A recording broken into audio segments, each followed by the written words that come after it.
بسم اللہ الرحمن الرحیم۔ اللہ تبارک و تعالیٰ کے نام سے شروع جو بڑا مہربان اور نہایت رحم کرنے والا ہے۔ اسلام ایک توحیدی مذہب ہے جو 7ویں صدی عیسوی میں عرب کے جزیرہ نما میں حضرت محمد صلی اللہ علیہ وآلہ وسلم کے ذریعے شروع ہوا تھا۔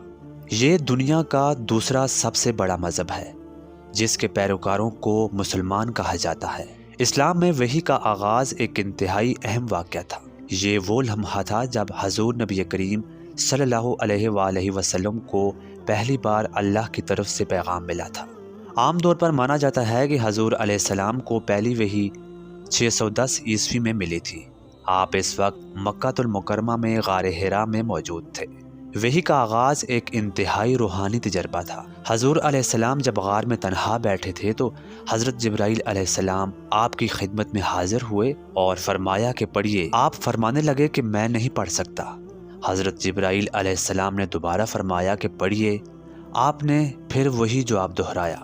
تیسری مرتبہ حضرت جبرائیل علیہ السلام نے قرآن مجید کی یہ آیت پڑھ کر سنائی، اقرأ بسم ربک الذی خلق، پڑھو اپنے رب کے نام سے جس نے انسان کو ایک خون کے لوتھڑے سے پیدا کیا، اور پڑھو تیرا رب بڑا ہی کریم ہے جس نے قلم سے انسان کو وہ باتیں سکھائی جو وہ نہیں جانتا تھا۔ اس واقعے کے بعد حضرت محمد صلی اللہ علیہ وآلہ وسلم کو مسلسل وحی ہوتی رہی۔ یہ وحی مختلف صورتوں میں ہوتی تھی، کبھی خواب میں، کبھی جاگتے ہوئے، کبھی فرشتے کے ذریعے اور کبھی خود بخود۔ اسلام کا آغاز 7ویں صدی میں عرب سے ہوا تھا اور بہت کم عرصے میں یہ پورے عرب میں پھیل گیا۔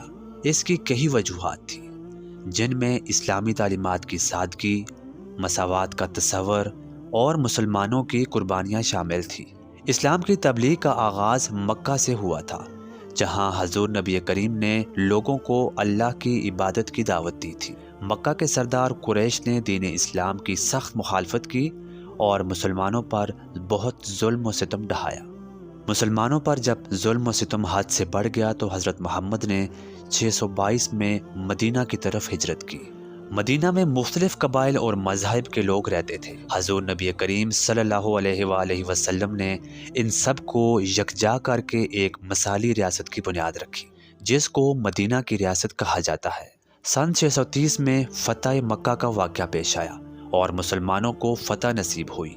حضور نبی کریم کے بعد ان کے صحابہ نے خلافت کی ذمہ داری سنبھالی جس کو خلافت راشدہ کہا جاتا ہے۔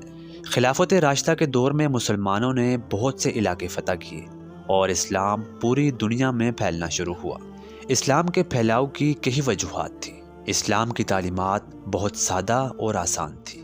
اسلام نے تمام انسانوں کو برابر قرار دیا تھا۔ مسلمانوں نے اسلام کی تبلیغ کے لیے اپنی جانوں اور مالوں کی قربانی دی تھی۔ عرب میں مختلف قبائل کے درمیان لڑائیاں اور فسادات ہوتے رہتے تھے۔ اسلام نے ان لوگوں کو ایک جھنڈے کے نیچے جمع کیا۔ اسلام نے عرب کے مختلف قبائل کو ایک قوم بنا دیا۔